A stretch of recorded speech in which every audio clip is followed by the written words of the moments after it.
creo que es al que quería aquí pertenecemos.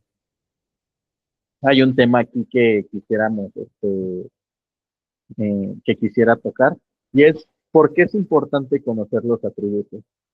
Los atributos y el propósito del curso es que podamos conocer más profundamente a nuestro Dios, quién es Dios a la luz de la revelación, y no crearnos nosotros mismos un ídolo, porque generalmente pensamos, tenemos que tener muy correctamente qué son los sacramentos, qué es, por ejemplo, el orden de la salvación, pero muy pocas veces le damos importancia a lo que son los atributos de Dios.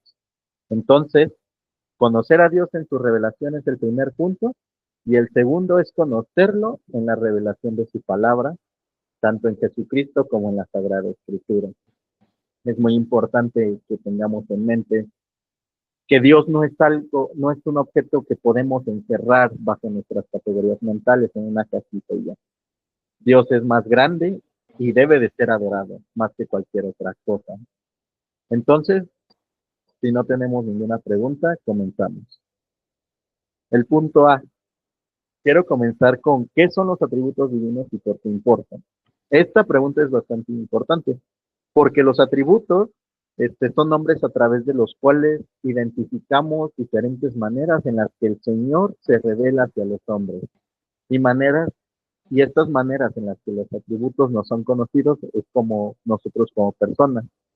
Por ejemplo, yo soy José Carlos, yo tengo una esposa, yo soy estudiante, yo soy hijo de alguien, etcétera, etcétera. Estas cosas son las que me hacen a mí ser quien soy. De la misma manera como cada uno de ustedes tiene evidencias particulares y características en su carácter que los hacen parecer y ser quien son como personas. Son personas irreemplazables cada una de ustedes, tanto por experiencias como por características físicas.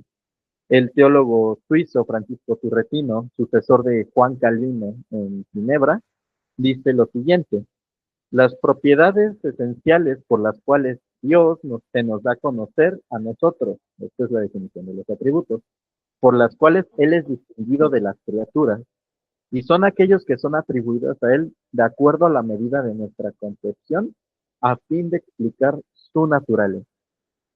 Es muy importante aquí esto que dice, ¿no?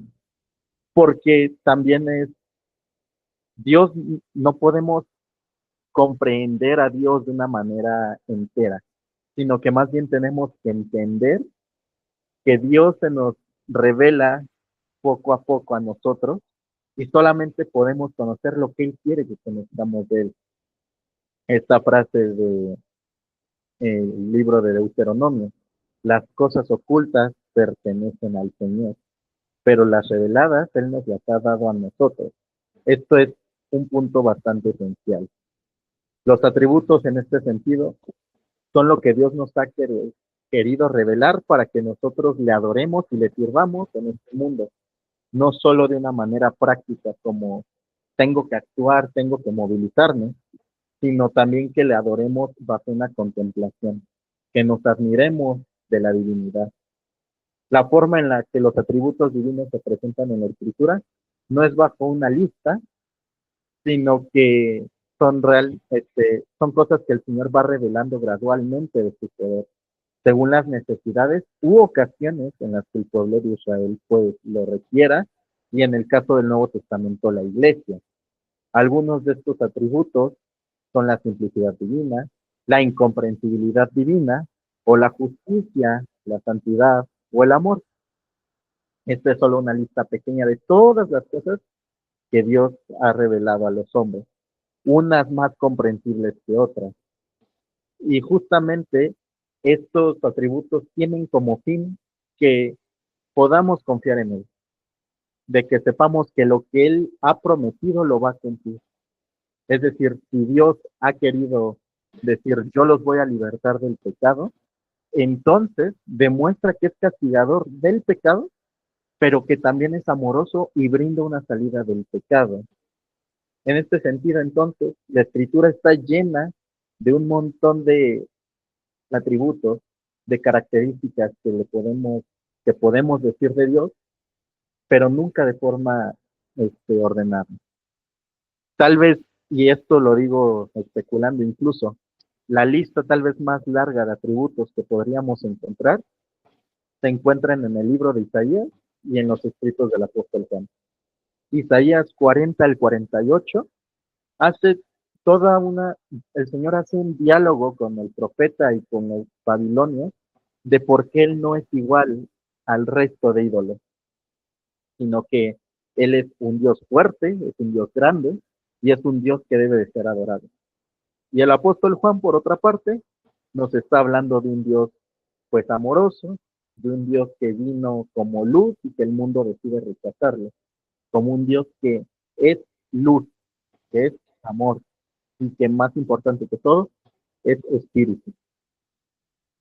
Así que antes de entrar de lleno a todo lo que este tema tiene que darnos, que realmente no es poco, es cosa que los teólogos durante los siglos y siglos y siglos han debatido, han condenado, han afirmado, tenemos que hacer dos distinciones particulares. Hay dos premisas que debemos de usar y la primera es que no podemos poner a Dios bajo nuestras categorías. Hay que hacer una distinción entre que Dios es creador y nosotros criatura. Dios no está al mismo nivel que nosotros, que es muchas veces lo que los no creyentes quieren hacernos ver o quieren hacernos creer, que Dios se comporta como un ser humano, como un niño caprichoso, que si no le damos lo que quiere, pues se va a enojar y va a mandar un diluvio.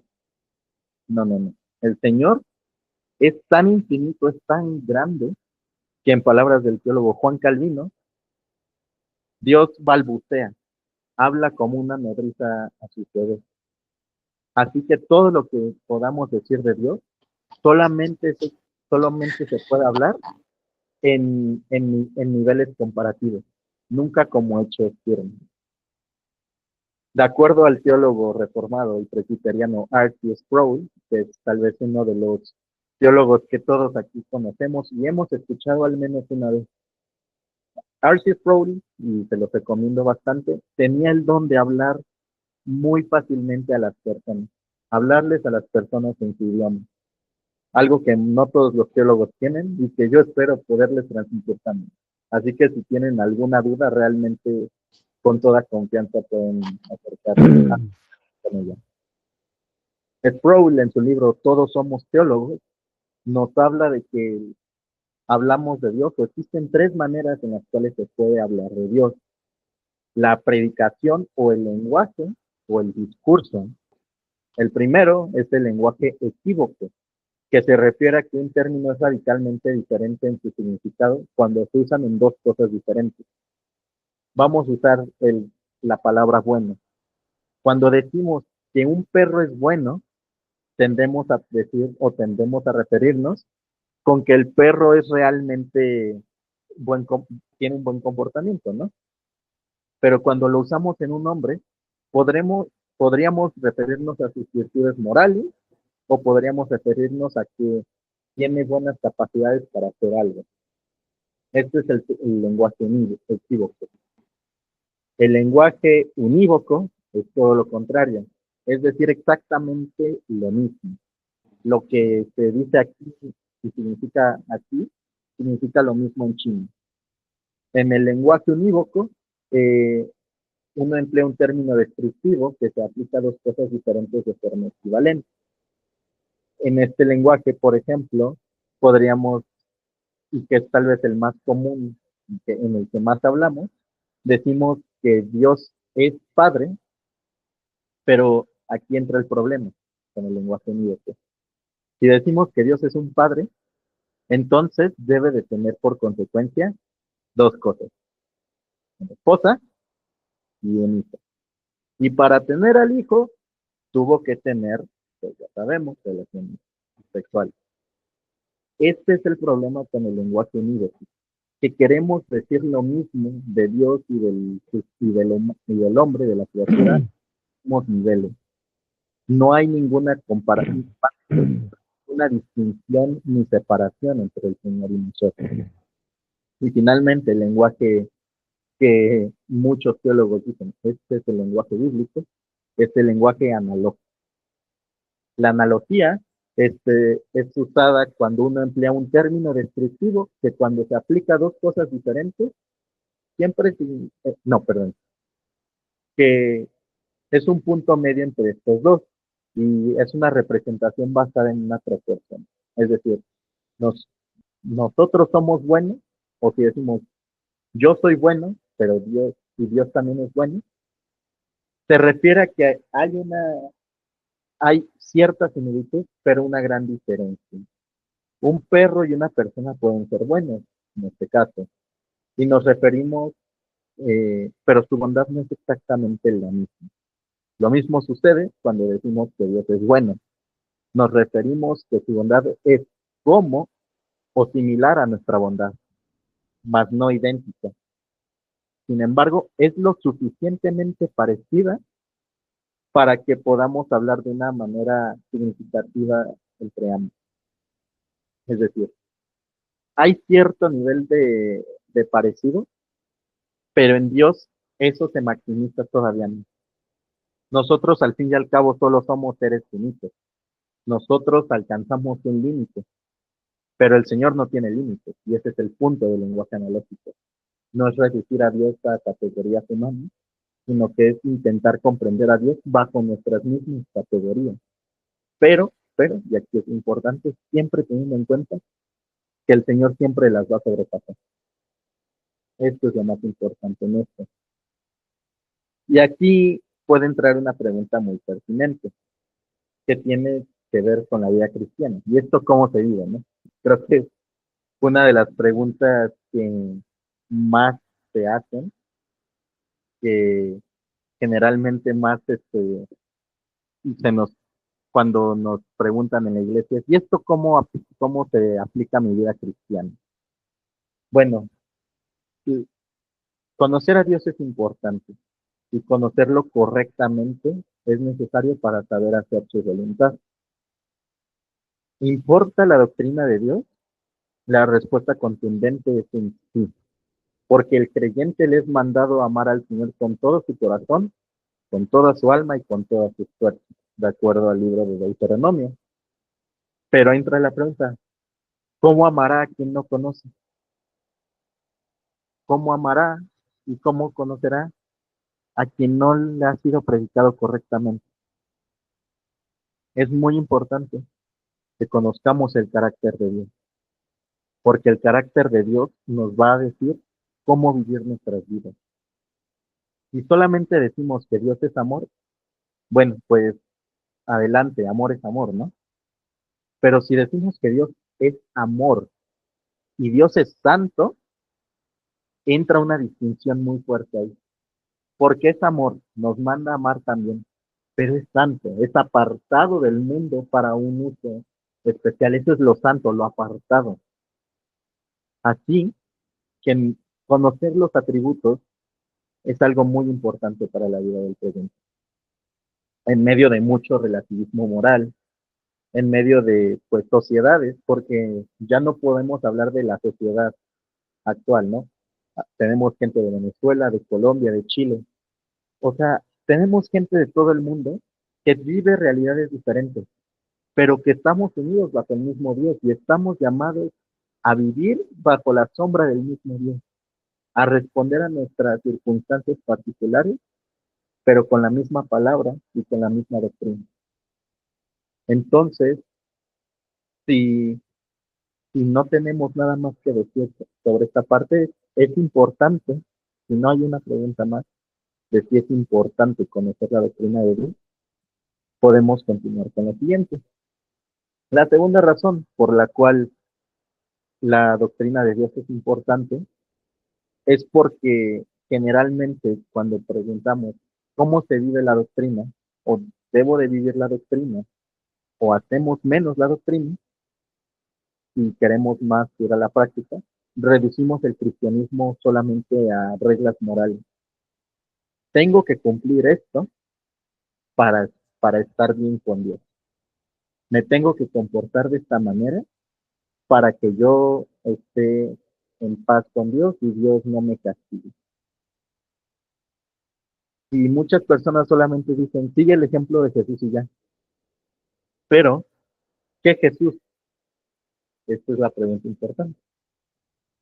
La interpretación, este, vamos a decirlo así, norteamericana, que obedece a valores culturales muy específicos, pro armas, pro capitalismo, pro muchas cosas, o la interpretación socialista que generalmente tenemos en Latinoamérica, que es Jesús vino a darle a los pobres y a criticar a los ricos, así que los ricos son malos.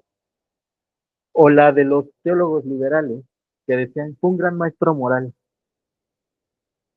porque aquí les quiero decir algo. La doctrina o lo que creas de Jesús está relacionado a lo que crees de Dios. Si crees en un Dios exclusivamente que sigue tu agenda, lo más probable es que tienes un Dios que realmente es un ídolo disfrazado del Dios verdadero. Pero si el Dios de la Biblia es el Dios en el que crees y tienes hambre de este Dios de la Biblia, este Dios va a golpear duramente tus categorías, va a golpear duramente lo que crees conocer del mundo y lo que crees conocer de él. Conocer a Dios es importante, hermano, porque al final la vida eterna es eso, es conocer al Dios verdadero y a quien envió. Si crees en un Dios que no es, más bien si crees en un Cristo que no es plenamente Dios, como muchas creencias erróneas lo afirman, o si crees que es menor que el Padre, eso trae implicaciones para tu vida. Por eso conocer correctamente a Dios es importante. Cristo, como Dios y su persona son importantes. Y como Cristo es el que nos muestra al Padre y es el que envía al Espíritu Santo a los creyentes, entonces importa la identidad no solo de él, sino de toda la Trinidad, de toda la deidad, que es lo que vamos a ver en este curso. Es por eso que los atributos de Dios importan, porque si tienes un Dios al que le quitas el amor y solo le dejas la justicia, no tienes más que un Dios vengador y al cual no tienes posibilidades de acercarte. Y si no tienes un Dios justo, pero sí amoroso, vas a tener a un Dios permisivo de cualquier pecado y blasfemia. Y justamente los atributos deben de ser predicados en las iglesias. No sé cuántos aquí sean predicadores, no sé cuántos aquí participen en algo en la iglesia, pero algo que les puedo decir es, predica los atributos de Dios, porque conocer los atributos transforma la vida interior del hombre, pero también transforma la iglesia. Y justamente eh, esto es lo que quiero que tengamos. No se vive directamente la doctrina. Lo que sí se hace es que conocer al Dios verdadero y de la manera correcta nos lleva a vivir correctamente. Lo que sigue es la importancia de que los atributos se crean correctamente. Eh, la, aquí no hay que hablar solamente en un sentido, pues, exclusivamente bíblico, biblicista, que es esta idea de que hay que rechazar todo lo que no viene en la Biblia, ni tampoco en un sentido exclusivamente de tradición. El curso está diseñado para hablarte desde una perspectiva más teológica y obviamente pues se va a quitar la escritura, pero no tiene la intención de hacer interpretaciones profundas y básicamente exégesis concretas de pasajes de la Biblia. Pero sí vamos a usar pasajes de la Biblia que respaldan nuestras afirmaciones, tanto en un sistema armonioso como históricamente. Eh, si creemos que Cristo es Salvador del mundo y de los pecadores, entonces debe ser importante a qué Salvador le oramos y creemos y que Dios nos ha mostrado ¿Qué Dios nos ha mostrado, perdón? ¿Y qué Dios es el que predicaron tanto los apóstoles como los profetas? Hay afirmaciones ya desde la escritura que dicen, Dios es esto y Dios no es esto. Las más importantes, y creo que las que podemos tener aquí, es Deuteronomio 6:4 en el Antiguo Testamento. Oye Israel, oye Jehová nuestro Dios, Jehová uno es. Y esto es, a ver, no hay más dioses allá afuera, sino que todos ellos son ídolos. Yo, dice el Señor, soy el único Dios verdadero. Está Juan 4:24. Dios es espíritu y los que le buscan es necesario que le adoren en espíritu y en verdad. Esto tiene que ver con un tema de cuál es la verdadera adoración. Y de nuevo, esto podría, ese solo pasaje nos podría dar para horas y horas de interpretación bíblica. Y el anterior, horas y horas de búsqueda de ciencias bíblicas. Y finalmente está uno de los más hermosos y para mí tal vez el que más me atraviesa el corazón, Dios es amor. De hecho, incluso pues está esta canción, ¿no? Dios es amor, la Biblia lo dice. Y justamente estas son declaraciones puntuales y vamos a ver qué significan en un momento. Estas son las afirmaciones de la Biblia, de la Sagrada Escritura. Y hay afirmaciones que vienen de los cristianos que vivieron después que la Sagrada Escritura terminó de redactarse. Por ejemplo, Ignacio de Antioquía, este personaje que está aquí en la primera planilla, fue discípulo del apóstol Juan. Las afirmaciones de los padres de la iglesia, como se les conoce a los primeros cristianos, son importantísimas. Por ejemplo, Ignacio en su carta a los magnesios dice lo siguiente: hay un médico carnal y espiritual, engendrado e ingénito, en carne hecho Dios, en muerte vida verdadera, tanto de María como de Dios, primero pasible, luego impasible, Jesucristo nuestro Señor.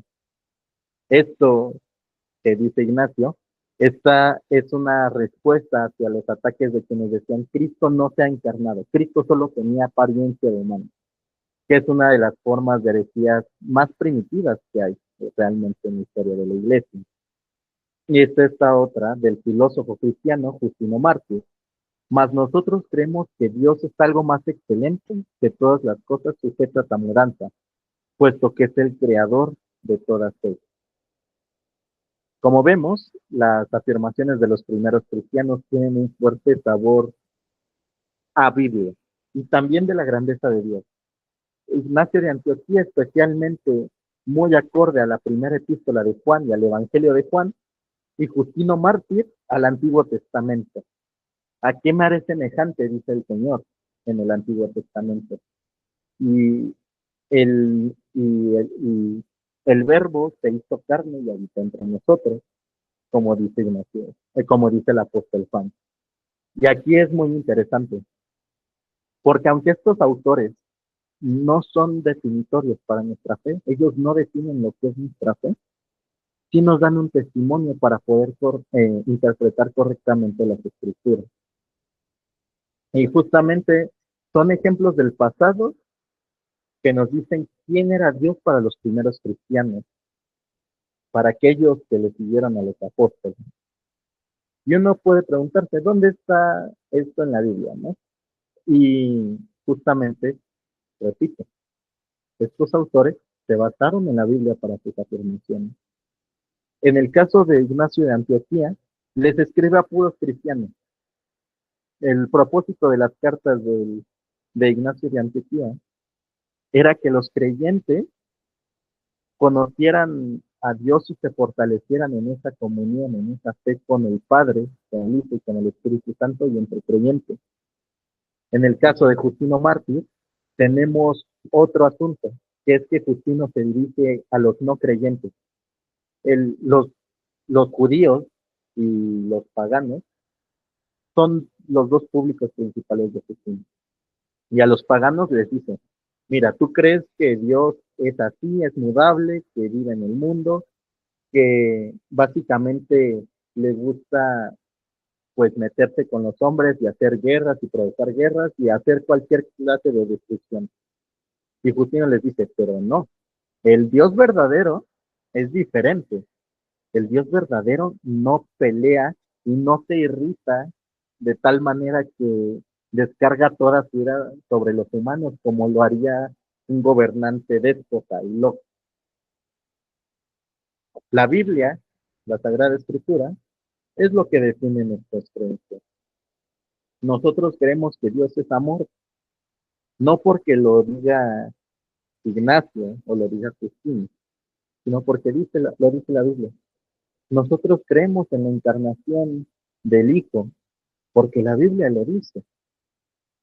Aun cuando estos autores van a ser muy importantes, lo que nos determina al final, nuestra, tanto nuestra conducta, nuestra vida y nuestra fe, es la Biblia. Dios es presentado en la Biblia como el absoluto, y esto no está desconectado de lo que vivimos y de lo que creemos. También hay debates ahí, pero generalmente la opinión más aceptada es que esta frase de esto de 3:14, yo soy el que soy, es yo soy aquel que abarca todo. Yo soy aquel al cual nadie puede comprender. Yo solamente soy, a diferencia de lo que nosotros podríamos ser de yo soy José, yo también escribe esto y aquello. Eh, Aquí entra la pregunta entonces, hay palabras que nunca vamos a encontrar en la Biblia. Hay palabras que sencillamente este, son parte de nuestra cotidianidad, pero que no están estrictamente en la Biblia. El teólogo bautista Craig Carter, un teólogo que yo les recomiendo muchísimo, dice que los autores de la escritura, y esto no solamente lo dice él, sino que está respaldado por una serie de académicos, usaron el lenguaje de sus contemporáneos, es decir, los judíos del exilio usaron el lenguaje de los dioses de Babilonia para hablar del Dios verdadero. Y lo mismo hacen los cristianos en el Nuevo Testamento cuando hablan hacia un público griego. Carter, hablando sobre el uso de la palabra logos o verbo que se encuentra en el Evangelio de Juan, nos dice lo siguiente. El autor del Evangelio de Juan emplea un término filosófico griego, logos, para describir la palabra organizadora, estructuradora y formadora pronunciada por Yahvé, el creador en Génesis 1:3. Y siguiente. Sí, dice Juan, en efecto. Podrías llamarlo logos, pero debes entender que no forma parte de la creación misma, sino que es en realidad el creador trascendente que trajo la materia a la existencia y luego dio forma a esa materia no formada en un cosmos racionalmente ordenado.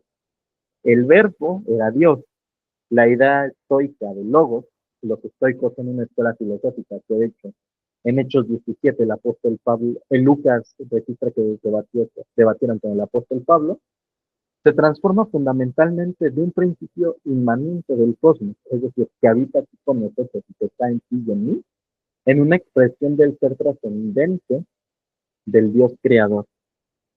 Lo que aquí Carter está diciendo es que en el mundo antiguo las personas veían a logos como parte del mundo y generalmente pensaban que era su manifestación estaba en el fuego. Lo que Carter y otros autores postulan es los apóstoles agarran este término de lo racional, de lo estructurador, y lo filtran bajo la revelación bíblica. Y hay un logo, y hay una palabra, y hay un orden racional, pero es dado por Dios, Dios lo habla. Y esto es la gran diferencia entre el cristianismo y el resto de religiones. El cristianismo lo que hace es usar el lenguaje no bíblico para redimirlo. El lenguaje es redimido por la revelación. Y esto es lo que en este libro, no vengo a hacer propaganda de ninguna editorial en específico, quiero aclarar, pero sí les puedo recomendar libros que a mí me han servido espiritualmente y que yo creo que les pueden servir. Este libro, Contemplando a Dios con la Gran Tradición, creo que es uno de los mejores libros para conocer el carácter de Dios desde una perspectiva bíblica y desde una perspectiva teológica. Continúo con la cita, perdón. El término logos fue asumido por los apóstoles y utilizado para expresar algo nuevo respecto a la metafísica griega y la mitología grecorromana. La primera teología cristiana imitó a los apóstoles en el término logos y de otros términos, como el homution, que es una palabra que se va a usar posteriormente en los debates trinitarios. Tales términos fueron tomados de la filosofía griega y utilizados para decir algo que la filosofía griega ni en sus sueños más descabellados podría haber imaginado. De Jesucristo, la palabra del Padre, es el creador trascendente. Para la mayor parte de los filósofos, Platón, Aristóteles, los estoicos, e incluso los más cercanos, que muchos dicen los neoplatónicos al cristianismo, para ninguno de ellos en la mente jamás se les cruzó que el verbo, el logo, era Dios mismo. Ellos creían siempre que era una emanación, que era algo que básicamente usan la palabra aborto. Era un aborto espontáneo del uno, del ser más grande jamás concebible, que básicamente tuvo que nacer porque tuvo que nacer. Y lo que dice, lo que Carter dice, intentando entender al apóstol Juan, es, él tomó este término de una palabra básicamente que fue abortada por la divinidad más grande para decir, él es Dios verdadero. Y esto es lo que sucede, hermano. No hay que tener miedo a utilizar el lenguaje del mundo. Y no me refiero a groserías, esto lo quiero dejar muy claro.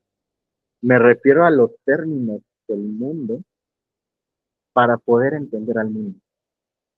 Hay que ser muy cuidadosos, eso sí, pero esto es lo que nuestros antepasados hicieron. Y esto vamos a ver más adelante cómo se relaciona con los atributos de Dios. En tercer lugar, debemos de preguntarnos si los atributos son aplicables o admirables. Para alabar a Dios, perdón, no solo se requiere acción, se requiere contemplación y admiración.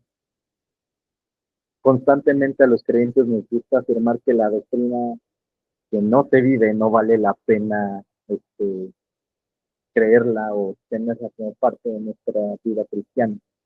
Que el amor importa sobre el conocimiento y los misterios, ¿no? Citando al apóstol Pablo. Si tuviera todo el conocimiento y todos los misterios y no tengo amor, de nada me sirve. Y si una doctrina es todo menos práctica para la iglesia de hoy en día, tenemos que ser sospechosos de ella, porque seguramente es de fariseos, son cosas que no debemos realmente, a las cuales debemos meternos. Sin embargo, para alabar a Dios no solo se requiere, como ya dije, se requiere que lo contemplemos y lo admiremos como realmente es, y que en esa contemplación y adoración seamos transformados para realmente ir al mundo y predicar el amor de Cristo. No, aquí nada más con la mano del Google Meet. Alcen la mano cuántos aquí son bautistas, o más bien no son presbiterianos.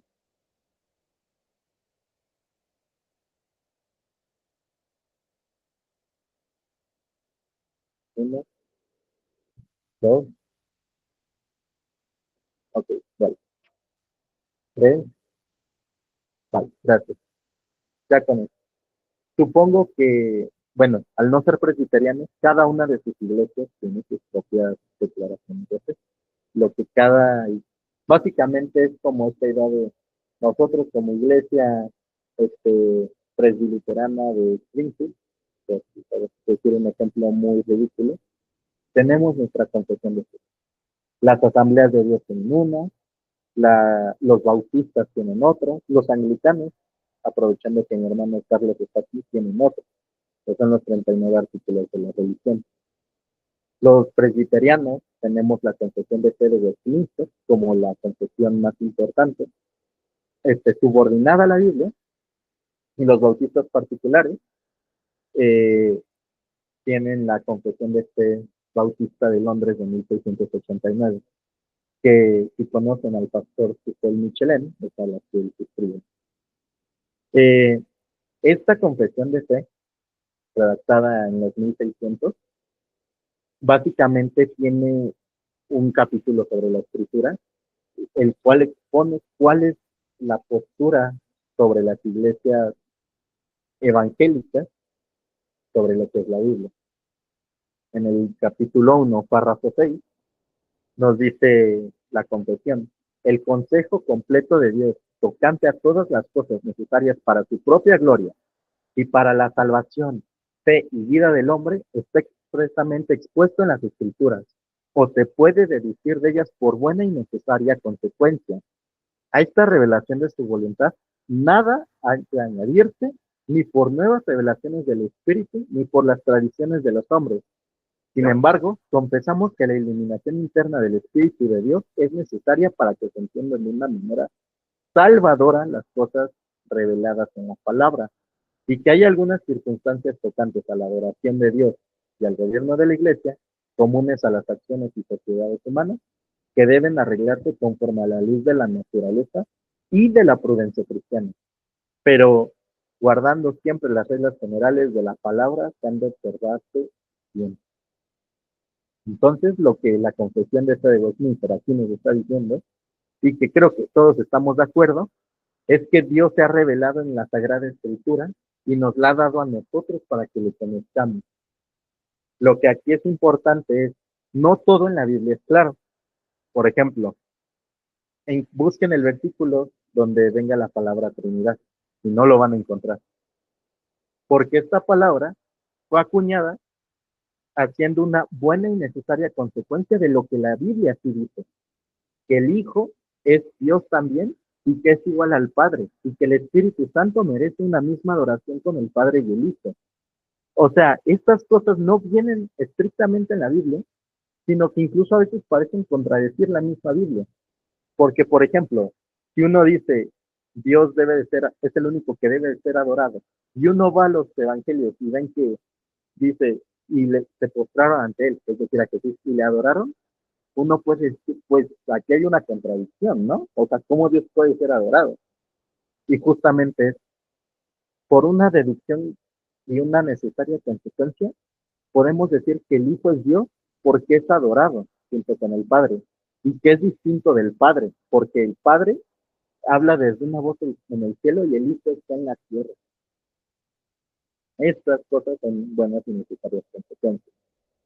Por ejemplo, si decimos Dios está más allá del mundo, trasciende al mundo, queremos decir entonces que Dios no está en el tiempo como los seres humanos. Y obviamente aquí ya empiezan a haber una serie de cuestiones que vamos a ir viendo en el curso. No en esta sesión, pero sí en las que siguen. Continúo. Párrafo 7. Las cosas contenidas en las escrituras no son todas igualmente claras ni se entienden con la misma facilidad por todos. Sin embargo, las cosas que deben saberse, creerse y guardarse para conseguir la salvación se proponen y declaran en uno u otro lugar de las escrituras, de tal manera que no solo los eruditos, sino aún los que no lo son, pueden adquirir un conocimiento suficiente de tales cosas por el debido uso de los ordinarios.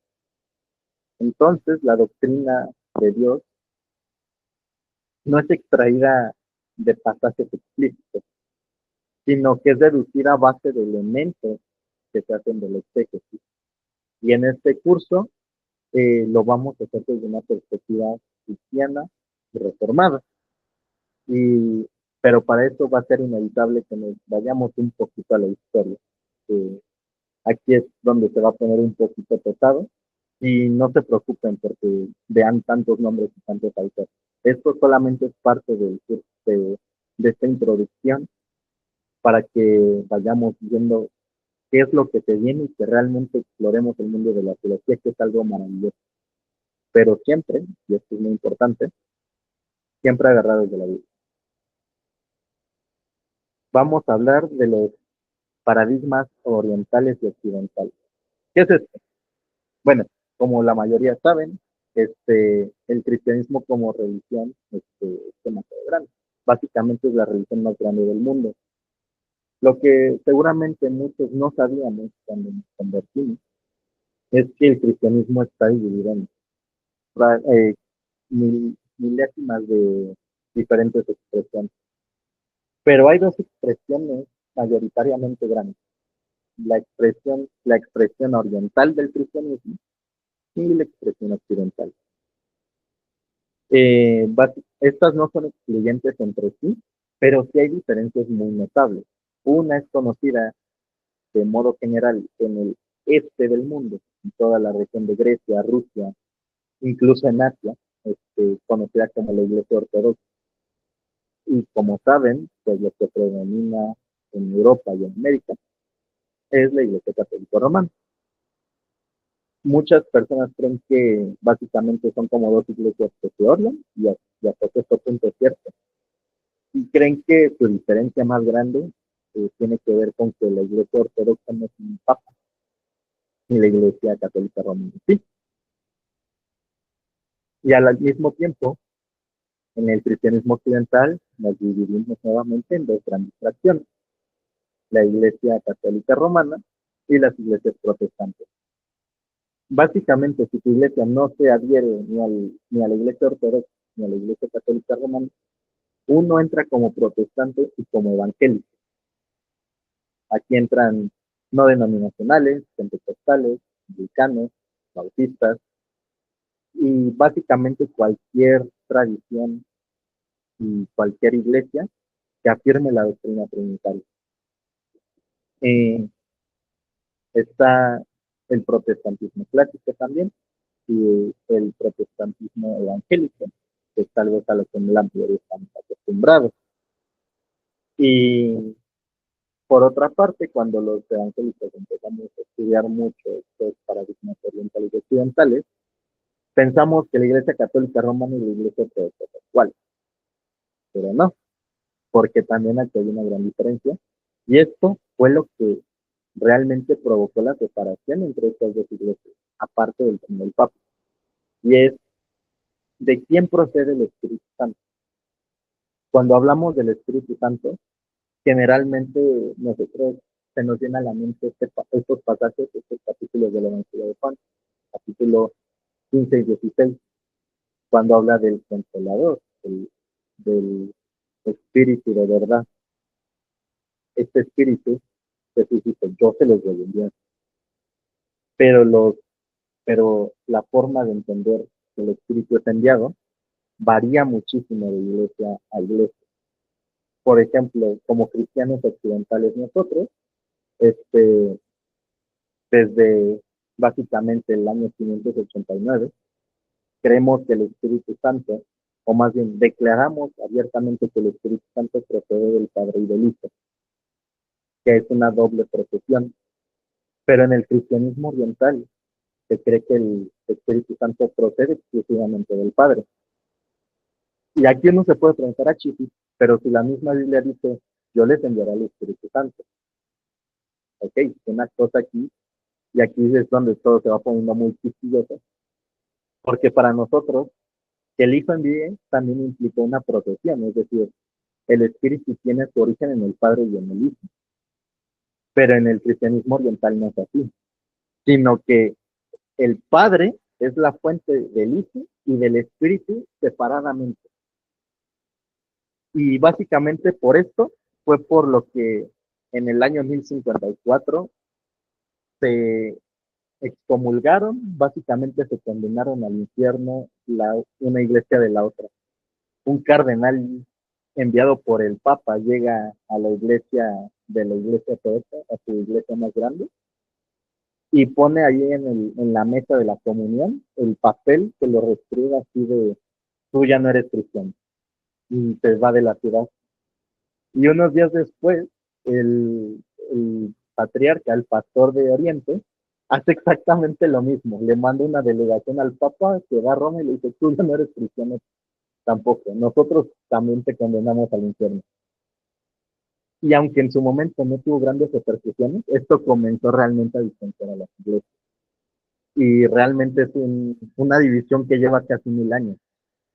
Si a veces pensamos que las divisiones en la iglesia, en nuestras iglesias locales, son pesadas, son tristes, imagínense que literalmente estén en comunión hermanos, que de pronto de un día para otro digan, aquellas personas que sus antepasados que estaban en la parte de Europa occidental ya no son cristianos, están condenados al infierno. O sea, es una cosa muy fuerte. Y justamente esto tiene una historia detrás. Para entender los atributos de Dios como cristianos occidentales, tenemos que conocer nuestra propia historia.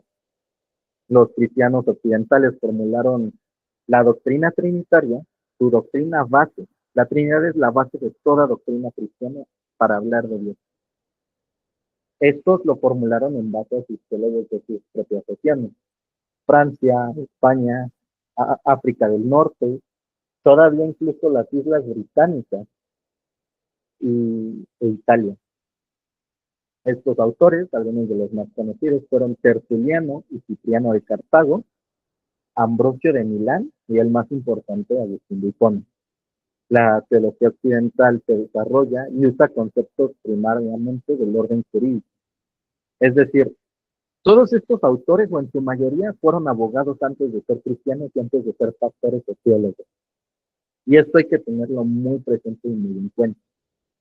Porque básicamente el término Trinidad, la Trinita, como se conoce en latín, básicamente nace de un concepto jurídico de tres personas que se aplican las mismas cosas.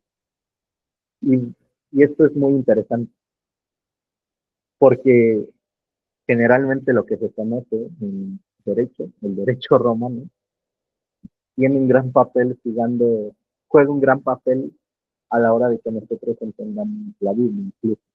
No solamente la doctrina de la Trinidad, sino también doctrinas como lo es la salvación.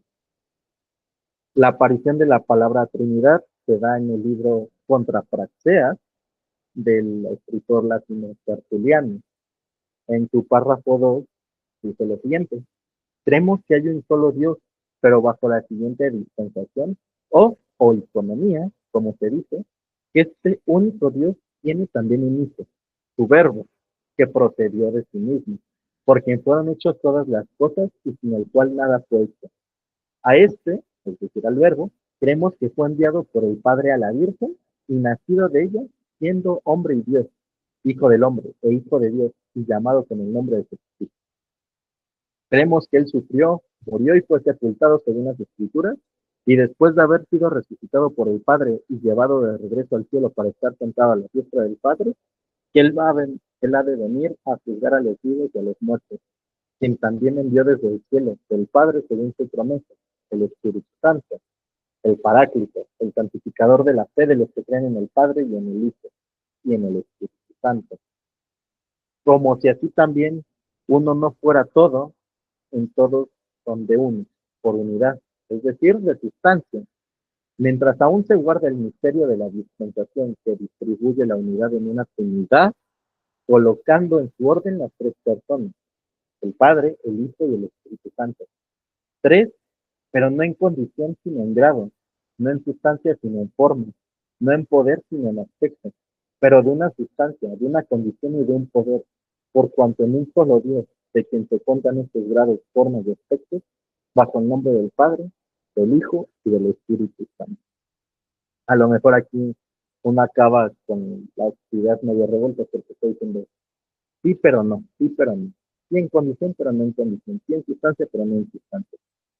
Básicamente lo que este autor Tertuliano está intentando decir es, y es contra este derecho llamado praxeas, es Dios no es tres máscaras, no es una persona que se manifestó de tres maneras diferentes a lo largo de la historia. Hay una doctrina cristiana muy antigua que básicamente decía que Dios es una persona, a fin de mantener esta unidad de Dios, que dice el Deuteronomio, decía, hubo un tiempo en el que Dios se reveló como el Padre, otro tiempo cuando se reveló como el Hijo, que fue el Nuevo Testamento, y ahora Dios se ha revelado como el Espíritu Santo. Esto se llama modalismo, de hecho Pablo lo acaba de poner en el chat.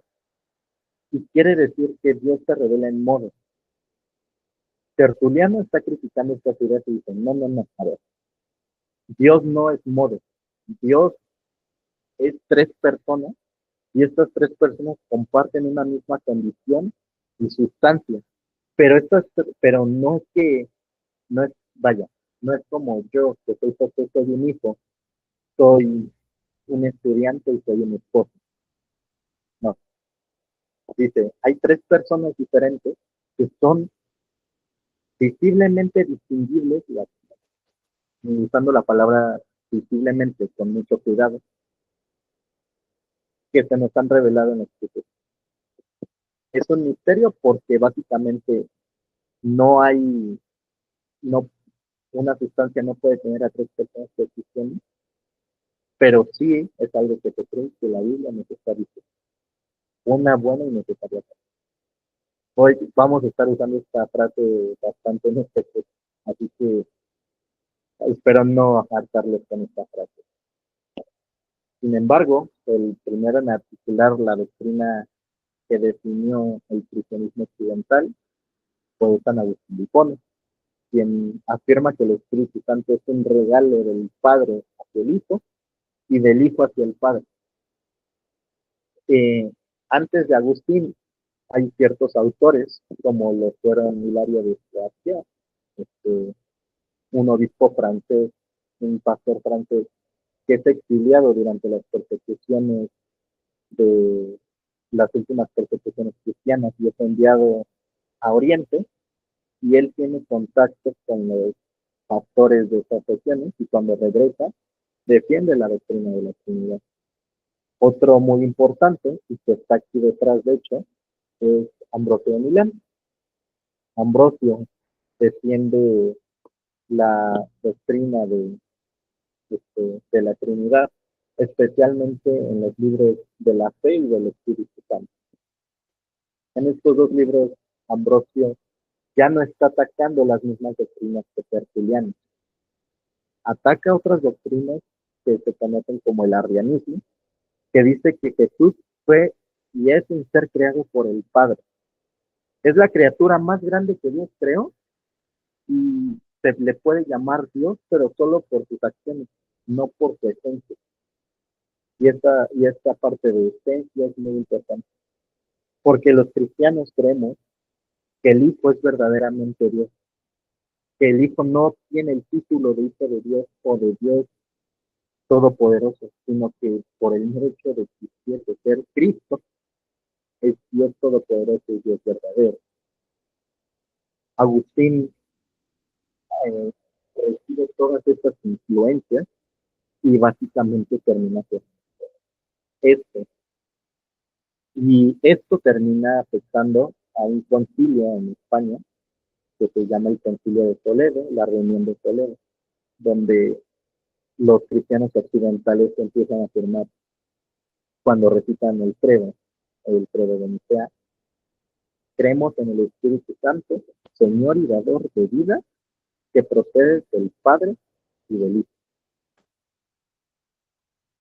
Posteriormente a Agustín van a venir una serie de teólogos, de pensadores, que no van a igualar su grandeza, pero van a, de hecho, influir bastante en la teología occidental. Las influencias posteriores eh, tienen a el pseudo Dionisio, y este nombre es muy importante, porque entre los siglos V y VI, eh, un autor anónimo empieza a difundir una serie de obras que hace este nombre, Dionisio el Areopagita, tomando el nombre del apóstol Pablo, el nombre del converso que el apóstol Pablo convirtió en Hechos 17.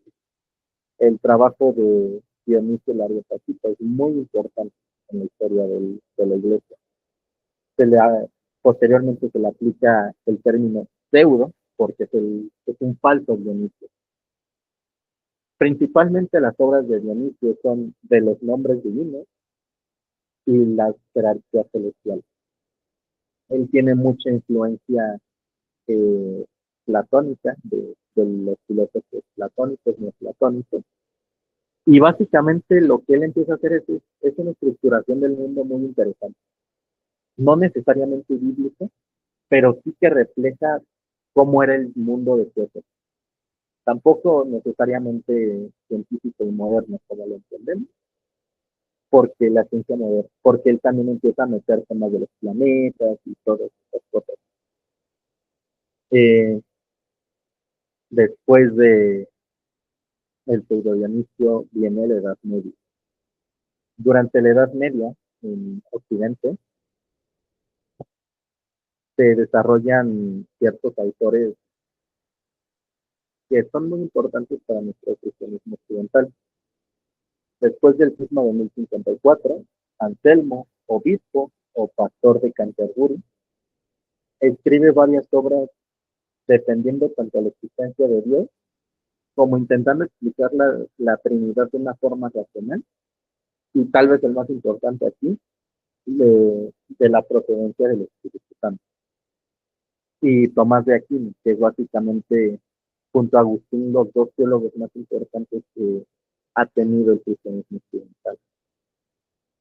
Aquino, especialmente, sigue una tradición de, y más bien, recibe toda la influencia del Pedro Dionisio y de Agustín de Hipona.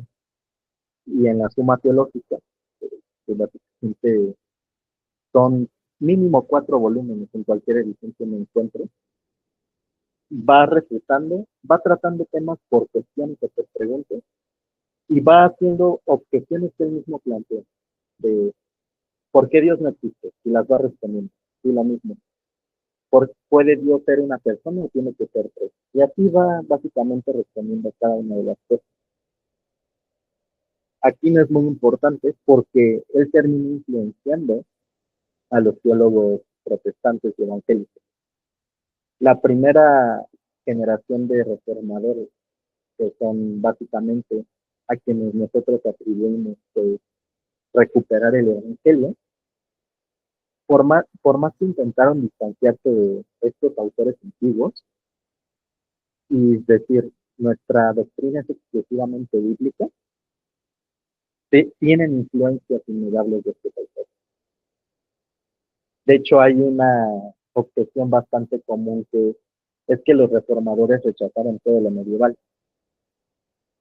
Y no, la verdad es que no. Rechazan usar el mismo lenguaje que ellos, pero nunca rechazan sus doctrinas. Nunca rechazan lo que ellos realmente desarrollan.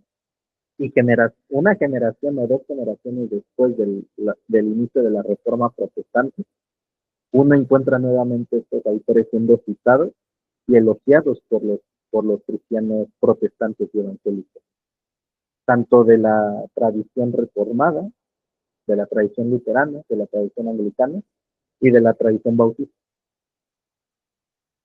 Ahora vamos a ir al cristianismo oriental. Aquí quiero hablar un poco sobre este cristianismo porque está empezando a haber un auge de la iglesia ortodoxa aquí en Latinoamérica. En la pandemia fue en Estados Unidos y ahorita aquí en Latinoamérica está empezando a ver. Yo no sé si ustedes están conversos a esta iglesia.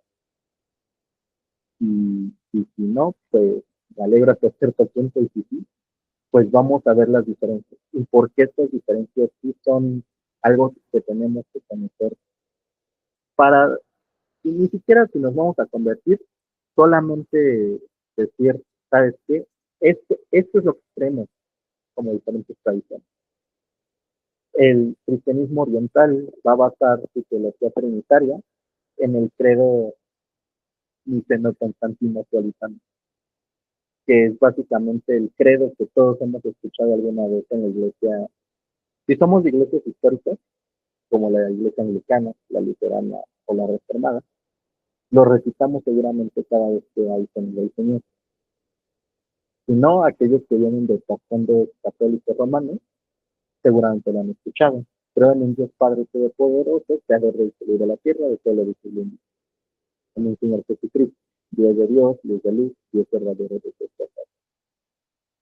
El credo original del 381 afirma exclusivamente la procedencia, hablando sobre de quién procede el Espíritu Santo, dice que procede del Padre y luego sigue, que recibe una misma adoración con el Padre y el Hijo.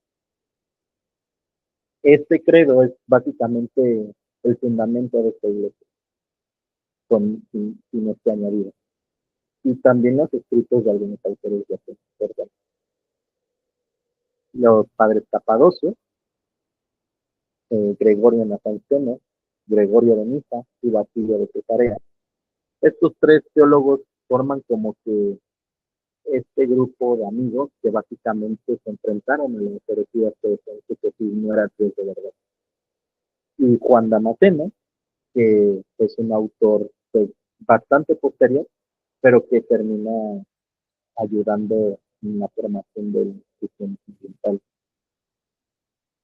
Este es Juan Damasceno, Juan de Damasco. A diferencia del cristianismo occidental, que tuvo que batallar con el paganismo bárbaro y con los vikingos y con básicamente paganos, Oriente se enfrenta a los musulmanes y a los mongoles. Y a diferencia del cristianismo occidental, que se enfrenta a gente que no cree en el mismo Dios, en Oriente se enfrentan a grupos como los musulmanes que siguen diciendo es que nosotros creemos en el Dios de Abraham. Y Juan Damasceno incluso dice que probablemente Mahoma, el fundador del Islam, tuvo influencia de estos monjes arrianos, que son aquellos que negaban la divinidad de Jesús, y que Mahoma empezó a agarrar de todas las religiones de alrededor para crear su doctrina y escribir el Corán. Y así que en lugar de distinguirse la fe de Oriente, como se hizo en Occidente, que básicamente o fue por imposición, fue por conversiones políticas, o fue por realmente esfuerzos misioneros, en Oriente lo que se intenta es sobrevivir. Es decir, a nosotros nos han entregado algo y nosotros lo tenemos que tener y agarramos con todas nuestras fuerzas. Y no, pues básicamente nos van a destruir. Y originalmente el cristianismo se regía por 5 grandes regiones, que era la iglesia de Jerusalén, la iglesia de Antioquía, la iglesia de Alejandría, la iglesia de Constantinopla y la iglesia de Roma. Cuando llegan los musulmanes empiezan a arrasar todo. Invaden Jerusalén y caen. Invaden Alejandría y caen. Invaden Antioquía y caen. Y ya para el año 1000, que es cuando se está dando el cisma, solo quedan dos de las 5 iglesias más importantes. Y entre ellos dos empiezan a pelear. La iglesia de Constantinopla, actualmente en la ciudad de Estambul, está diciéndole, es que yo soy el primero entre iguales. O sea, a mí se me da un reconocimiento como el primero, pero todos somos iguales. O sea, yo no te puedo decir así que haces, yo sé lo que puedo aconsejar. Y la iglesia de Roma, por otra parte, empieza a decir, es que conmigo está Pedro. El apóstol Pedro murió aquí conmigo y también el apóstol Pablo. Así que realmente yo soy el que puede mandar y definir la fe. Y esto es a lo que empieza, esta es la razón por la cual empieza a haber estos conflictos. Y en Constantinopla están, tenemos que defender la fe, pero sobre todo tenemos que avanzar. Y en Occidente tenemos que expandir la fe. Y esto pues obviamente trae avances incluso a la teología científica, vamos a decirlo. Los occidentales tienen más tiempo para pensar, mientras que los orientales se tienen que seguir repitiendo. Finalmente, tras las caídas del Imperio Romano de Occidente, de todas sus ciudades importantes, solo queda el Imperio Romano de Oriente, conocido como el Imperio Bizantino. Eh, Básicamente, hay un periodo muy breve de tiempo en el cual el Imperio Romano de Oriente, el Imperio Bizantino, tiene un gran desarrollo teológico. Gregorio Palamas, un autor que vivió desde el siglo XIII hasta el siglo XIV, fue el arzobispo de Tesalónica, una de las iglesias a las que Pablo escribió. Y básicamente con él se hace la ruptura definitiva en cuanto a la doctrina de Dios entre Oriente y Occidente. Los orientales básicamente van a seguir afirmando que el Espíritu Santo procede del Padre exclusivamente, los occidentales del Padre y del Hijo, y también empieza a haber otro punto. ¿Sí? Los occidentales, para hablar de la esencia de Dios, afirman lo que se conoce como la simplicidad divina, que es uno de los atributos que vamos a ver. Pero los orientales van a afirmar una distinción entre la esencia divina y las energías de Dios. Básicamente lo que la distinción de esencia de energía quiere decir es, la esencia de Dios es incomprensible. Lo que conocemos son sus energías, es decir, sus manifestaciones en el mundo, su amor, su justicia. Y cuando uno experimenta esas energías, experimenta a Dios. Mientras que para los occidentales es todos los atributos, al final de cuentas, bajo la vida divina, es una cosa, y es que Dios es Dios. ¿Qué es eso? No sabemos, pero adoramos al Dios incomprensible, porque para nosotros eso no se entiende del todo, pero es algo que es visible de la verdad. Y así, de esta manera, pues, concluimos estas distinciones. Nuestro objetivo es solamente, nuestro objetivo aquí es exclusivamente hablar de la teología occidental, pero creemos que era necesario que habláramos también de lo que nos distancia de la Iglesia de Oriente, porque en algún momento ustedes se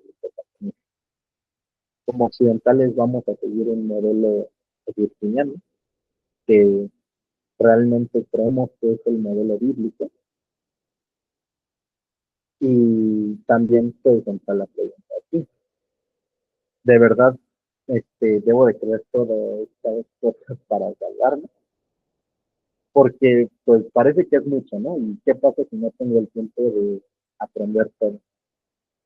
Bueno, el cristianismo occidental hizo una reseña básicamente de lo que se tiene que creer para ser salvo. Es una declaración súper larga, es el credo de Atanasio. Credo significa yo creo, yo confío. Y básicamente las partes más importantes es todo el que quiera salvarse debe ante todo mantener la fe universal, es decir, la fe que fue creída por los apóstoles, por los primeros cristianos, y que se encuentra en la Sagrada Escritura. El que no guarde esta fe íntegra y pura, sin duda perecerá eternamente. Y la fe universal es esta. Adoramos a un solo Dios en Trinidad y Trinidad en unidad, sin confundir las personas, esto es importante, ni dividir las sustancias. Es decir, no podemos decir Jesús es el Padre y el Espíritu, porque la Escritura deja muy claro que Jesús es el Hijo de Dios. Y también no podemos decir es alguien aparte del Padre en el sentido de su sustancia, sino comparten la misma esencia y es lo que los hace a ambos Dios. Esa es la parte trinitaria. También está la parte cristológica, la doctrina de Cristo. Además es necesario para la salvación eterna que también se crea correctamente en la encarnación de nuestro Señor Jesucristo. Es decir, que el Hijo de Dios, el Hijo eterno de Dios, asumió carne humana. Y no son dos Cristos, sino uno solo, con dos naturalezas divinas, inseparables, pero tampoco mezcladas. Finalmente dicen, esto es la fe universal, y quien no lo crea fielmente no puede salvar. Y como básicamente cualquier declaración de fe termina con una no. Entra la pregunta aquí, ¿cuál es la finalidad entonces de conocer los atributos de Dios? Esta ilustración de aquí se llama la escalera, es una ilustración que se usa mucho en algunos círculos cristianos para decir que el hombre debe de ir siendo perfeccionado o debe de ir reflejando a Dios. Los atributos nos deben de ayudar a adorar a Dios y ser transformados por su conocimiento y el poder del Espíritu Santo. Mientras más conozcamos a Dios correctamente, mientras más la escritura vaya realmente tirando esos ídolos que tenemos, o esta imagen idolátrica de Dios que tener, podemos ser guiados correctamente a una adoración. Y esta adoración va siendo purificada para que alcancemos la estatura del varón. La confesión de fe de Westminster, en su capítulo sobre la adoración, el capítulo 26, dice lo siguiente: aunque la luz de la naturaleza, es decir, lo natural, lo que hay en el mundo, nos dicen que hay un Dios y que debe de ser adorado, Dios nos ha expresado cómo quiere ser adorado. Es decir, no podemos identificarnos categorías para Dios, ni nada que Dios no haya revelado en su santa palabra. Y este es el punto: contemplar y adorar a Dios, conocer a Dios para orar correctamente. Muchas gracias. No sé si alguno tenga alguna pregunta.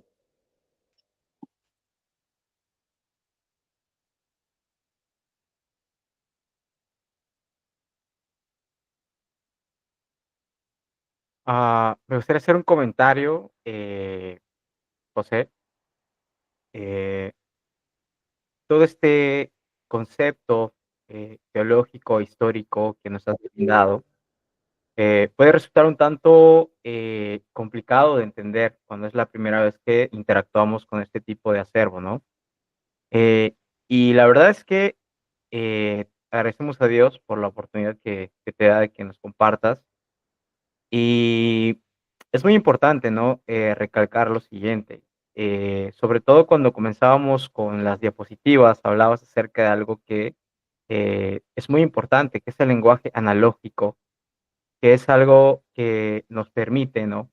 Entender y comprender a Dios eh, de una manera accesible, ¿no es cierto?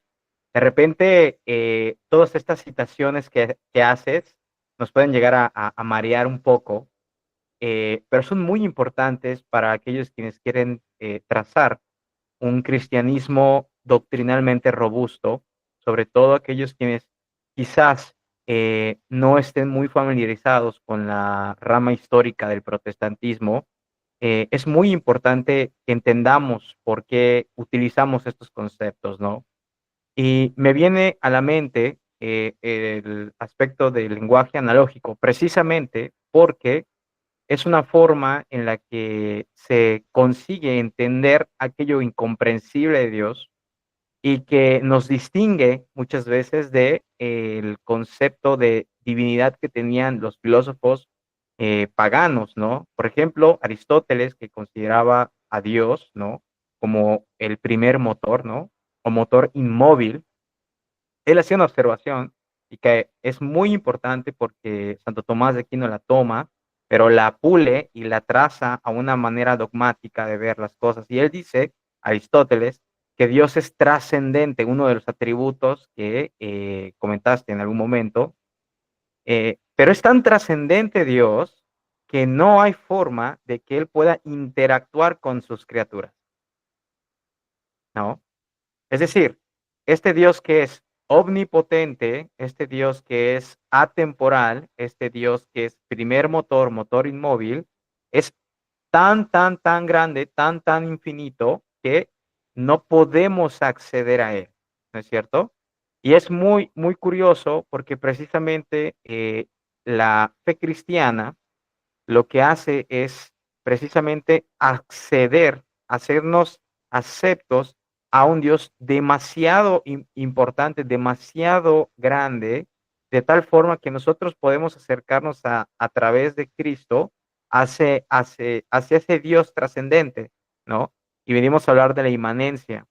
Entonces, hermanos, pareciera que estos temas son un poquito difíciles de procesar al inicio, pero son sumamente importantes para los que queremos eh, tener una fe dogmática y más robusta, precisamente porque de esa manera nosotros podemos hacer más entendible aquello que es sumamente complicado. Y creo que por eso vale la pena mucho que, bueno, estas clases se van a grabar, pero vale la pena mucho que estudiemos y analicemos este tipo de conceptos como el lenguaje analógico, precisamente porque muchas veces nos topamos con ideas que no son precisamente ortodoxas, ¿no? Y para sorpresa de muchos o para sorpresa de nadie, no lo sé, muchas veces incluso en iglesias históricas no se tienen estos conceptos tan presentes en la comunidad, ¿no? Entonces, una de las razones por las cuales nosotros estamos haciendo esto es precisamente porque consideramos que son temas que no son únicamente para lo que podríamos llamar el docente o el obispo, el presbítero, sino que son importantes también para los que somos feligreses. Y bueno, la importancia del comentario es precisamente porque, si bien puede parecer algo complicado al inicio, son conceptos que nos van a ayudar tanto históricamente, no teológicamente y doctrinal, a poder comprender, hacer ese ejercicio de aprehensión, diría Santo Tomás, ¿no? Eh, de las cosas, ¿no?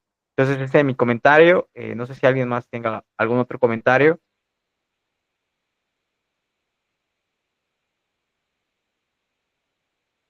Sí, adelante, amigo. Si quisiera hacer una pregunta, ya me quedó claro, ¿no? Que la doctrina, el estudiar todo esto nos ayuda a contemplar mejor a Dios, a amarlo de una mejor manera, a hacer su voluntad, a crecer en ese aspecto, ¿no? ¿Qué pasa con aquellos que creen en Dios, pero no tienen estos conocimientos y a lo mejor por su religión o no sé, por el lugar en el que están, a lo mejor nunca lo van a estudiar y va a ser solamente el que creen, pero no hay este conocimiento? O sea, ¿hay algo negativo para ellos o al final la fe nos salva a todos y es para todos? No sé si me explico. Sí. Bueno, ¿te refieres a cristianos en otros lugares o a gente de otras religiones? Sí, yo creo que de otras denominaciones que a lo mejor creen en Dios, pero hasta ahí es su conocimiento, o sea, creen porque Dios es amor, pero no hay una profundidad como quizá nosotros ahora estamos estudiando, ¿no? ¿Cuál sería el beneficio? O para ellos no habría ese beneficio o al final, si al final ambos nos vamos a salvar, ¿no? Digamos por la fe. No sé si. Bueno, pues, ¿tienes esposo, pareja, novia? Sí, tengo una familia, mi esposo y 2 hijas. Ah, vale. Bueno, bueno, lo quisiera responder así. ¿Hay algún momento en donde hayas dejado de conocer a tu esposo? O sea, que básicamente tú digas, ya lo conoces lo suficiente. No, no. Todos los días conozco algo nuevo y diferente de él. Exacto. Y de la misma manera, de Dios no solamente es que conocemos bien. Obviamente, pues hay personas que sí no lo van a conocer, tal vez en toda esa plenitud. Ahí me oigo mejor. Vale. Obviamente, tal vez hay momentos en los cuales uno ya no tiene la oportunidad de conocer a alguien. O sea, ya sea porque tristemente fallece o porque está muy lejos. Pero al fin y al cabo, si mantenemos una relación viva con alguien, lo vamos a ir conociendo. Y el Espíritu Santo puede usar muchas maneras para hacer esto. Muchos comienzan con la teología, o sea, logrando libros de teología, pero hay otras personas que con la misma escritura el Espíritu Santo les ayuda. Por eso lo que dije hace un momento, lo esencial está expuesto en los credos. Y no es que necesariamente se tengan que memorizar los credos y la información intelectual les va a salvar, sino si verdaderamente creen en su corazón, el Padre envió al Hijo y al Espíritu Santo.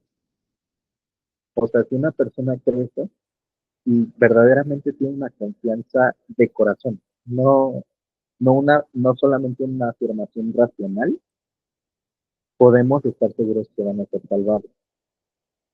Al fin y al cabo es el Señor el que salva y el que perfecciona nuestra fe.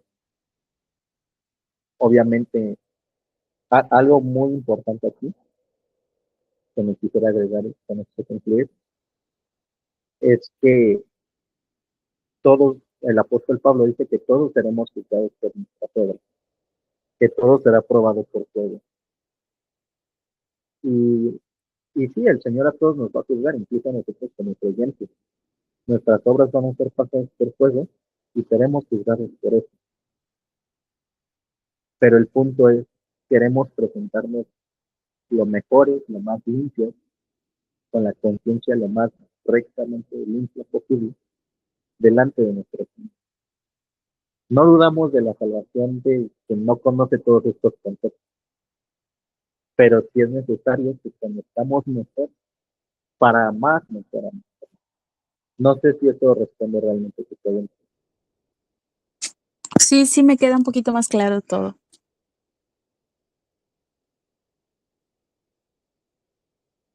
¿Alguien Ahí, más? ahí levanté la mano, bro. Eh, esa pregunta que hice que hace nuestra hermana Daniela, muchas veces viene a colación con, bueno, yo ya creo en Jesucristo, ¿de qué más me sirve estudiar la fe? Viene muy, muy seguido y me he topado con muchos hermanos de muchísimos años que pues mantienen una suerte de confesionalidad de este mismo tipo, ¿no? Ya tengo a Jesucristo, bueno, ¿para qué sigo estudiando si ya tengo la gracia, ¿no es cierto? Antes que nada, me gustaría dar un breve, muy breve ejemplo, y es que nosotros como presbiterianos, ¿sí? Y esto no lo digo con ningún afán, pero sí para hacer una aclaración muy importante, consideramos que la base de nuestra doctrina de manera general y de manera exhaustiva descansa en quién es Dios. Y una de las características que creo que hablaremos en no sé qué clase es la impasibilidad de Dios, ¿no? Dios no está sujeto a pasiones como lo estaban aquellos dioses paganos que mencionaste con anterioridad, ¿no? Y esto es muy, muy importante para los creyentes, porque cuando vamos conociendo quién es Dios, eso nos permite, ¿no? Eh, abrazar más aquello que de Dios corresponde. Entonces, eh, viene un cristiano a descansar no en la suficiencia de sus obras, sino en la suficiencia de la obra de Cristo, y viene a entender que como Dios no puede ser movido por pasiones como cualquier otro Dios lo fue pagano, sus promesas y sus pactos son inmutables también. ¿No es cierto? Y creo que eso es muy importante destacar porque muchos cristianos, quienes genuinamente han nacido de nuevo, quizás no han entendido este aspecto de Dios y pueden al final del día estar descansando en lo que ellos hacen para ese Dios al cual sirven, en lugar de confiar en aquel Dios quien es impasible, que es inmutable, ¿no? Y que es todopoderoso. Entonces, creo que esos aspectos también son muy importantes a destacar, porque a medida que conocemos quién es Dios, ¿sí? Vamos entendiendo cuál es la forma en la que se relaciona con nosotros. Y creo que eso es algo fundamental para todos nosotros como cristianos. Exactamente. De hecho, me gustaría compartirles dos libros que si tienen la oportunidad de comprarlos en físico, no sé si están en PDF, pero creo que serían muy buenos. El primero es si si son recientemente convertidos a la fe. Este libro llamado Todos somos teólogos es una muy buena introducción a lo que es la teología. El doctor R.C. Sproul dijo en un momento incluso, o sea, queramos o no, hacemos teología directamente, porque pensamos de Dios y damos nuestras opiniones de Dios. Pero la pregunta es si estamos hablando correctamente. Este libro es muy bueno para aquellos que apenas están introduciendo en la fe. O sea, esto, ¿no? Permítanme. un poco más ya complejo, pero que incluso se pueda abordar desde una perspectiva bíblica también la importancia de tener Dios. Ya es tal vez si uno ya lleva un poco más de conocimiento. Este libro básicamente ya empieza a hablar de otros temas sobre visiones, concepciones de Dios diferentes, pero también presenta una perspectiva pues, bastante ortodoxa y bastante bíblica de la fe cristiana y la fe trinitaria sobre todo. Aquí el autor ya habla más de diferentes cosas, habla de griegos, de judíos, de teólogos actuales, pero básicamente su concepto es, tenemos que adorar correctamente a Dios, porque solamente así le damos toda la gloria. Podemos tener una mala concepción de Dios y esto afecta incluso nuestra visión social. Porque si, por ejemplo, una vez yo escuché a alguien preguntar, ¿cómo se aplica la doctrina de Dios en la vida del creyente? Y él pensaba que Dios es como que tres personas que se unen para formar una entidad llamada Dios, un cuerpo llamado Dios. Pero justamente, correctamente, la escritura nos dice que Dios es uno, exclusivamente, no como una corporación, una organización, sino esencialmente. ¿Qué es la esencia? No lo sabemos. Y es ahí donde está el misterio y es como, Señor, yo no entiendo, pero tú eres grande y tu maravilla no es grande.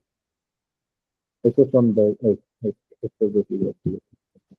Todos somos teólogos de Art y Stroll y contemplando a Dios con la gran tradición.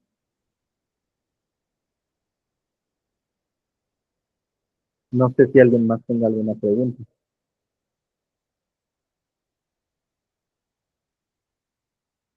Adelante, Daniel. Tengo una amiguita acá, pero es penosa, no quiero hacer su pregunta. Hace rato mostraste un libro de Contemplando a Dios con la gran tradición y en las diapositivas apareció algo respecto de la contemplación. Y me pregunta, ¿cómo puedo contemplar a Dios? Y esa pregunta yo agregaría, ¿qué tan necesario es que yo contemple a Dios uniéndome a la historia de los que lo han contemplado antes que yo? Porque en mi propia contemplación yo podría estar encontrando cosas que a lo mejor no están allí, justamente porque lo esencial lo puedo discernir, pero aquellas cosas que son difíciles, a lo mejor me pasé de contemplativo y requiero entonces unirme a los 2 milenios de cristianismo para ver si lo que yo estoy viendo allí es lo que vieron los antiguos o yo estoy descubriendo el hilo negro del cristianismo. Vale. Bueno, si quieren subirlo ahí, me gustaría que fueran a Judas 3. Déjame. A ver, tú búscalo. ¿A cuál, Juan? ¿A José? A la epístola de Judas, versículo 3. Judas 3. Judas 1, 3. No, capítulo 3. ¿Dónde está aquí? Es un libro antes de... No, es que es la cronológica. Poderosa Reina Valera, nadie le gana. Bueno, se los voy a leer. Ya lo tengo. Vale. Judas. ¿Lo podrían leer ustedes mejor? Sí, Judas. Versículo. Okay. Amados, por la gran solicitud que tenía de escribiros acerca de la salvación, me ha sido necesario escribiros amonestándoos a que contendáis ardientemente por la fe que de una vez para siempre ha sido dada a los santos. Gracias. Bueno, algo muy importante aquí es, uno como cristiano no descubre las cosas, porque Dios es el que se revela. Y Dios no se revela privadamente, se revela públicamente cuando quiere dar a conocer. En este caso, la fe no es algo que yo voy construyendo y que yo descubro intelectualmente por mi cuenta. Y esto es muy importante. Se descubre en la comunidad de creyentes y en el cuerpo que es la iglesia. Imagínate que durante 1500 años todo el cristianismo estuvo equivocado y llega Martín Lutero. Uno puede pensar, no manches, pues entonces pues todos se fueron al infierno en 1500 años, ¿no? Y hasta hace unos 500 años que Lutero descubrió el boleto de la lotería, tenemos la salvación. De la misma manera, nosotros no contemplamos por nosotros solos, sino que lo hacemos con una comunidad, con una nube de testigos, diría el autor a los hebreos. Eso en primer lugar. En segundo, ¿cómo saber si ya me pasé de contemplación o no? Bueno, también analiza tu vida y realmente ves que estás sirviendo al prójimo. No para tu salvación, no para decir, soy cristiano o algo, sino analízalo en el sentido de, realmente estoy haciendo lo que me tiene hacer. El Señor te descubre a todos y en ese descubrimiento hacia todos también nos manda a tener que sean renovados para que sepan cuál es la voluntad de Dios. Y así es lo que sigue después. ¿Qué sigue después en la epístola a los romanos? Consideraciones prácticas para la vida de la iglesia.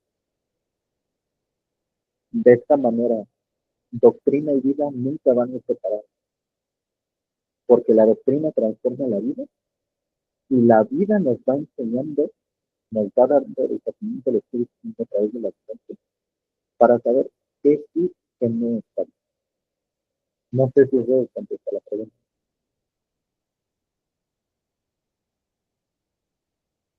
¿Respondiendo a tu pregunta, Verito? Sí, muchas gracias, hermano. ¿Y alguien más? No sé si alguien más tenga una última pregunta para concluir esta parte.